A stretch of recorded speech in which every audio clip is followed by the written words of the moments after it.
to another episode of BLG News for the week of August the 12th. I'm Oprahs Boston. And I'm Renee Boston. And we've got a couple of good stories that we have in store for everybody today. And the first one deals with the 50th anniversary of March on Washington with Dr. King. And there are, first of all, I want to say that there are a lot of events that are going to be taking place during this particular week. The main event is going to be held on August the 28th. And that is the actual 50th anniversary of the Martin Luther King's March on Washington. Right. So that's the main event is going to be held on that day. Now, what we've heard is that a lot of other organizations and groups will have events also. Starting, I believe, from the 23rd and 24th all the way up until and including the 28th. Okay, right. So what we would strongly suggest that if you plan on participating, that you make sure that you get your dates straight and times straight based on whatever type of event that you want to participate in. Because on our newsletter we put. I'm actually not too sure. I know we have the 28th listed as the date of the actual 50th anniversary, but I'm not sure if we actually have that listed as the date of the march that we're participating in. Okay, so yeah, so make sure that just make sure that you take the time to check your dates and time. If you want to participate in the 50th anniversary March on Washington, the one that's going to be hosted by the main participator. There's actually, I think, the main committee. The 50th anniversary committee. Yeah, yes. The 50th anniversary committee. You can go to their website, which is 50th anniversary march on Washington.com, and that is the number 50. So 50th anniversary march on Washington.com. You can go there for more information. The second story we want to talk about is a very interesting and controversial story, and it comes to us out of Texas. We got this story from one of our BLG fans on Facebook, but this is out of Tennessee. Did I say Tennessee or Texas? You said Texas. Okay, well, Tennessee, I should have said. This story comes to us out of Tennessee, in which a judge ruled that a baby could not be named Messiah. And this was a judge that changed a 7-month-old boy's name to Martin from Messiah. And the judge said that pretty much there was the religious name was earned by one person only, and that person is Jesus Christ. So it was a child support magistrate judge, and the judge ordered a change. I think the family is already saying they're going to appeal. Right. Well, the thing is, I think the parents started off in disagreement about what to name the child. The mother's last name is Martin. Right. So they changed the baby's first name to the mother's last name because the mother and father were having a disagreement as to what to name the baby, period. Mm-hmm. So that's kind of where they were in front of the judge with this issue in the first place. Yeah, and I guess the mom, according to the story, ABC News is saying that the mom was saying that she liked pretty much how the name Messiah sounded, along with the boy's two siblings. Well, let me stray a little bit from this story slightly, but it's Messiah. It's whatever you want. It's a religious name. Fine. I think if the judge is gonna insert herself in the baby naming issues, go to some of these rural /hick/hood areas. And why don't you start renaming some of these babies out there that's 15, 20 syllables per name, every letter of the alphabet, something that your child needs, the thesaurus with them and pre-K or dictionary to spell their own name. Why don't we start there? Well, but the judge is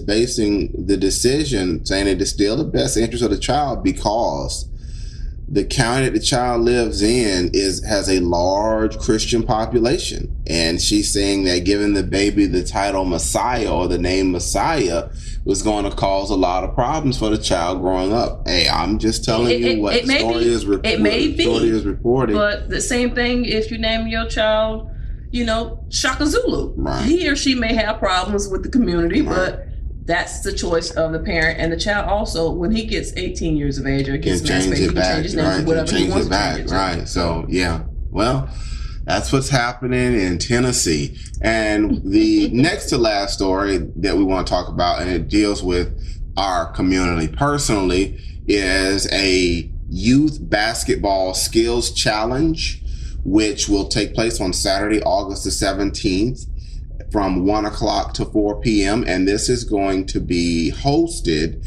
by WISE, Winning in Sports and Education.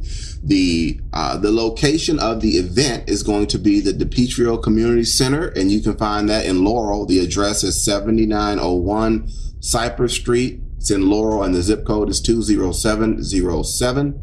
For more information on this event, you can visit winningsportsanded.wix.com. Oh, I said it wrong again, Renee. winninginsportsanded.wix.com. I know, but it's all kind of close together. And I'm the one in these glasses. Yeah, I know. Yeah, I can read it from here, though. Well, yeah.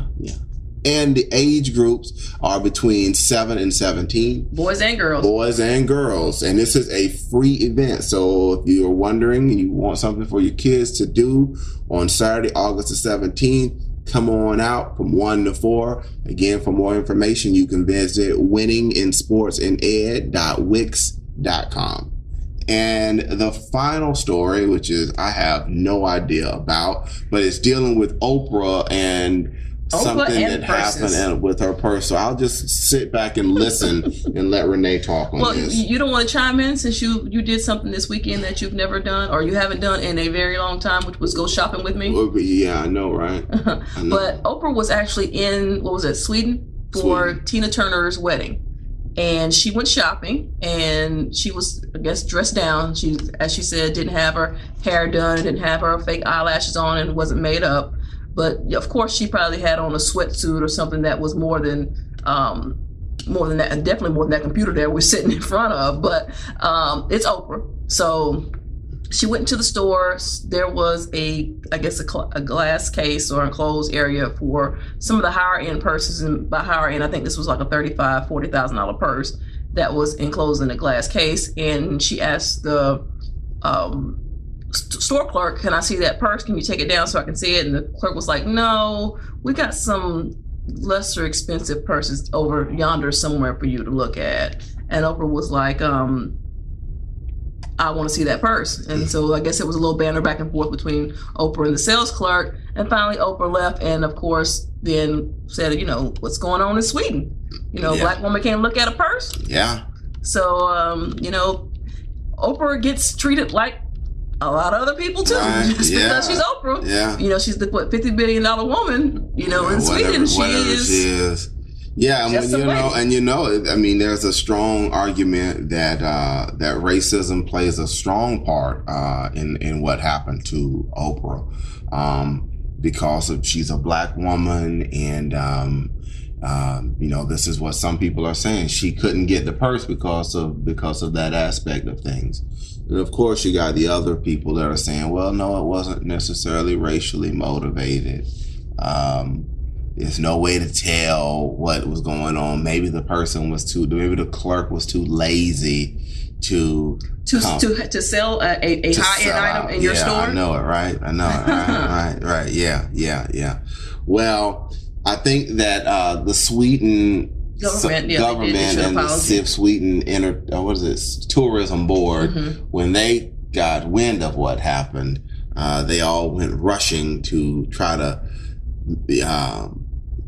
straighten it out. And this is what's interesting too, is the fact that I guess it kind of goes to show that a lot of business owners aren't necessarily privy to everything that goes on inside of their store. Right, because if she's done it to Oprah, she's done it to other people. Right, so now the question becomes, how much other business has that store lost possibly with something like that? And even if you have and this is a black-white, we were at a store over the weekend, right, and we saw two people steal from a store, and who didn't quote fit the profile of who a thief would be. These two people walked in the store and snatched, grabbed, and left. and did not go through the checkout line. So, but what I was going to say is that a lot of times, you're trying to balance this in a store, loss prevention versus making a sale. Right. But, I don't think that there has to be, you got to find that balance or you'll be out of business pretty soon. Right. I mean, you will be out of business pretty soon because I'm sure that, well, look, we're in America and we know about the story. Right. And what happened at the store. Well, with her, it's the Oprah effect. You remember a few years back with Oprah in the beef industry, and Oprah said something about not eating meat or something about a cow or whatever it was, and it destroyed that little area. And then the amount of the beef sales plummeted. Right. And Oprah it's the Oprah effect. Right. So Right. Yeah. Well, it's an expensive lesson to learn, but they're learning it. And some would say goody for them. All right. Well, that's pretty much, unless you have anything else that's that it. you That's would. it for this week. Okay. That sounds like that's it. We're at 11 minutes. I'm sure it's probably longer than that. Again, I'm Marcus Boston. And I'm Renee Boston. And guys, we'll see you next week. Oh, wait a minute. One more thing. What did I miss? Sometimes if you're on YouTube, because this is going to go up on YouTube. Okay. And we get some people send us emails about, well, how do they get these things? If you would like to be put on the email, you're a Maryland resident and you would want to be put on the email list of these weekly updates that we do, you can send us an email at info@bostonlawllc.com. That's info@bostonlawllc.com. Or you can just subscribe to our YouTube page. Yep. Or you should like us on Facebook and you'll get them that way as well. That's right. So if you subscribe to the YouTube page, you'll get all of these the weekly updates that we do, and also the legal videos that we do on Maryland medical malpractice. Okay. I think that's it. Thank you for listening. Thanks, guys. We'll see you next week. Bye-bye. Bye-bye.